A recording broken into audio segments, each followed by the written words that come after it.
muchísimos años que no se efectuaba un aumento de estas características. Eso es lo que nos han explicado. El hecho de que se produzca ahora, lo vemos quizá muchos, como tú mismo dices, hombre, que es un poquito cuesta arriba por toda la situación económica que venimos viviendo en el último año y medio, quizá 2 años, pero de repente también las empresas tuvieron tiempo suficiente de generar beneficios y capital como para después de tantos años poder abocarse a una dignificación, si le queremos llamar de esta manera, salarial importante, ¿no? O sea, como dirían en la calle, estuvieron chupando del bote muchísimos años y ahora que se les diga, venga, pónganse las pilas y páguenle un poquito mejor a sus trabajadores, a lo mejor también era el momento, ¿no? Sí, esa siempre es una discusión. Se entiende que son vasos comunicantes, que no hay empresas sin trabajadores y que de alguna manera pues una supone un sacrificio en beneficio de lo otro, pero el último aumento que registramos fue en el año 2019, a mediados del año 2019, y entonces, pues bueno, nos sorprende el 2020 prácticamente completo, desde marzo hasta la actualidad casi, con estos temas propios de la pandemia que han sacudido y han reordenado dinámicas, tendencias de consumo, han colocado al límite la capacidad de sobreponerse de muchas de las empresas. Hay algunas que le ha ido muy bien y esas no tendrían mucha dificultad en admitir que es justo y razonable realizar un aumento a los trabajadores que también, sin duda alguna, su nivel de ingreso no alcanza para cubrir la canasta básica, se queda todavía bastante lejos.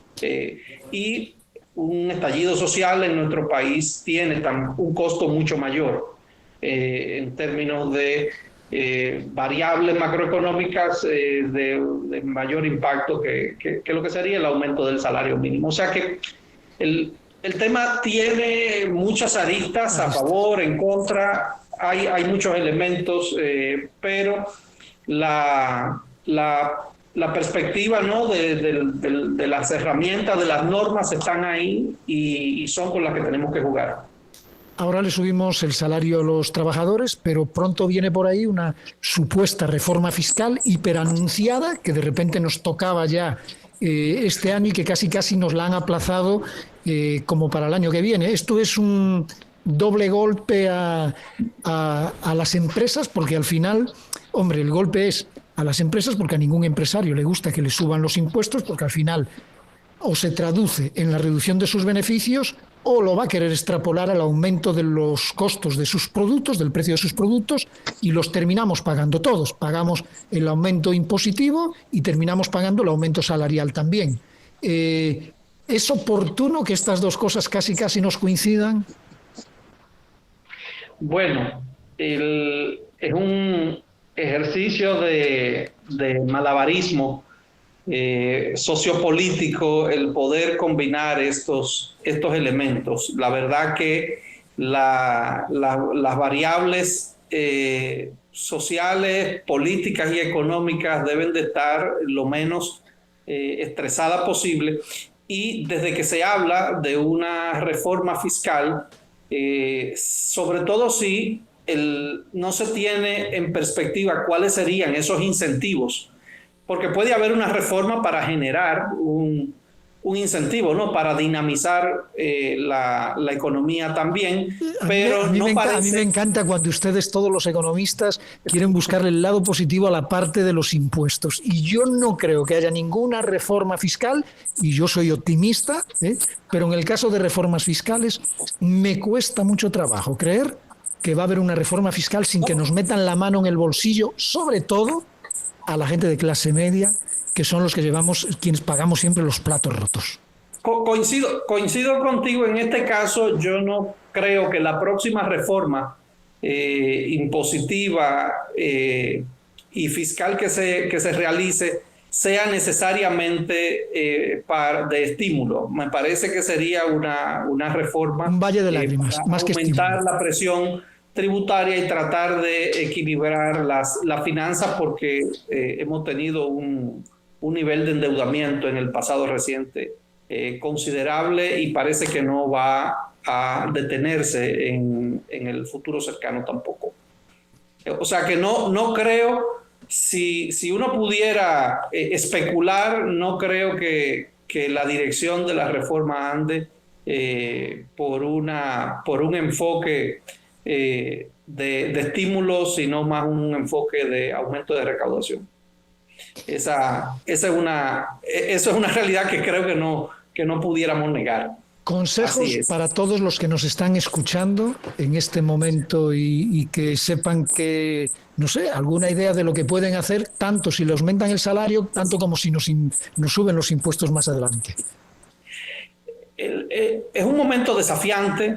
A las generaciones le tocan desafíos que son cruciales, y son momentos que exigen un cambio en la mentalidad y un nivel de sacrificio probablemente sin precedentes en las generaciones que nos ha tocado esta pandemia. A otras le han tocado guerras o catástrofes naturales, pero eso no se supera sin colocarse dentro de una perspectiva optimista y tratar de buscar soluciones innovadoras.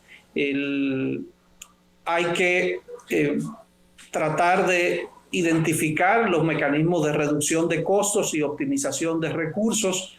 Hay que aprovechar lo bueno que trae el momento, que es una disponibilidad de tecnología enorme, y en ese sentido probablemente a nuestra sociedad y a nuestros países nos obligue a seguir realizando cambios de paradigmas culturales y apostar un poco a la tecnología, tratando de que no nos peque todos estos temas de espionaje y de vulneración de la seguridad que hablaban en el segmento anterior. Pero sin duda alguna, la tecnología puede jugar un factor determinante en los mecanismos de reducción de costos, y hay oportunidades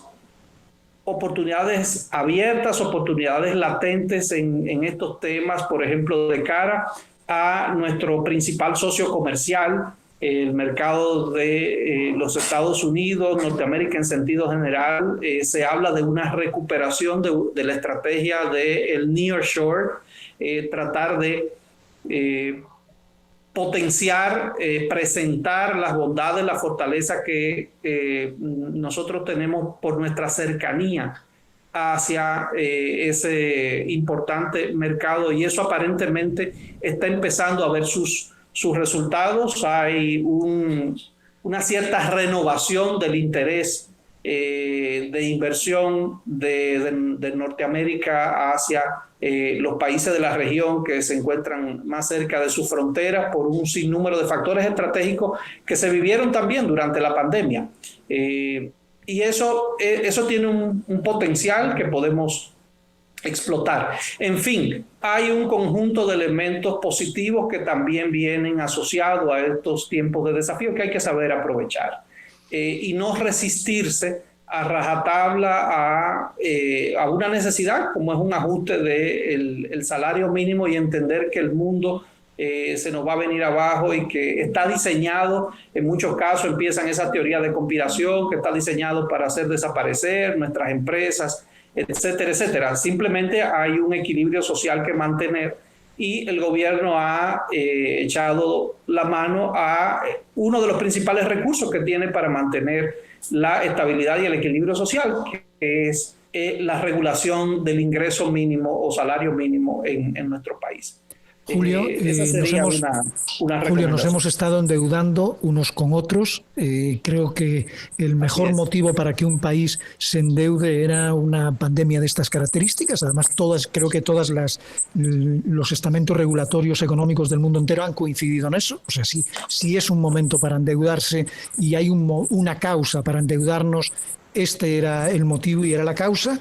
El tema es cómo vamos a salir de estas deudas, porque ya nosotros arrastrábamos un porcentaje de deuda quizá no mayor que el de otros países, un porcentaje de deuda, vamos a dejarlo ahí, y ahora de repente esto se dispara. ¿Están las instituciones internacionales que prestan esos cuartos en la mejor disposición de negociar por el tema de la pandemia? ¿Lo están haciendo? ¿O eso va a tener un costo para nosotros a largo plazo? Va a tener, y no tan a largo plazo, Pinky. Yo creo que todos los acreedores internacionales están en plena disposición de revisar, renegociar y otorgar mayores facilidades, pero eso supone siempre un nivel de sacrificio interno. Y nuestra clase política está pidiéndole sacrificio a todo el mundo. A la población, está pidiéndole sacrificios al empresariado, está pidiéndole sacrificios a los gremios profesionales, pero no se ven señales en esa dirección contundentes de parte de los operadores de los organismos del Estado. No me refiero únicamente al gobierno central. Se sabe que está el tema de la corrupción y la persecución de la corrupción como un elemento que está presente, ¿no?, siempre en el tema de la dilapidación de recursos públicos, pero nuestros órganos estatales, nuestros órganos constitucionales a veces no reúnen o no transmiten ese entendimiento de que debemos de recuperar o debemos de llevar al máximo la calidad del gasto. Nosotros como Estado despilfarramos mucho dinero. Hay muchos organismos que despilfarran mucho dinero. Seguimos invirtiendo en aspectos que no tienen retorno social ni tienen retorno económico, y de esa manera no tendríamos muchas puertas abiertas. O sea que creo que eso supone un sacrificio de toda la clase política, no solamente los estamentos gobernantes, sino también la oposición, porque parece que es un discurso de una sola vía. No se ven señales contundentes, claras, hacia niveles de sacrificio importantes desde la óptica de la calidad del gasto. Y eso no me refiero únicamente al gobierno central. Hablamos también del Congreso, hablamos también de los ayuntamientos, hablamos también de los órganos de control, de los partidos de oposición. O sea, esto requeriría de un compromiso de todos los estamentos, de todas las fuerzas, para poder elevar y optimizar cada centavo que invierte el Estado dominicano y poder tener los mayores indicadores de retorno de esa inversión. De otra manera, nosotros no podremos salir de del nivel alto de endeudamiento que estamos teniendo.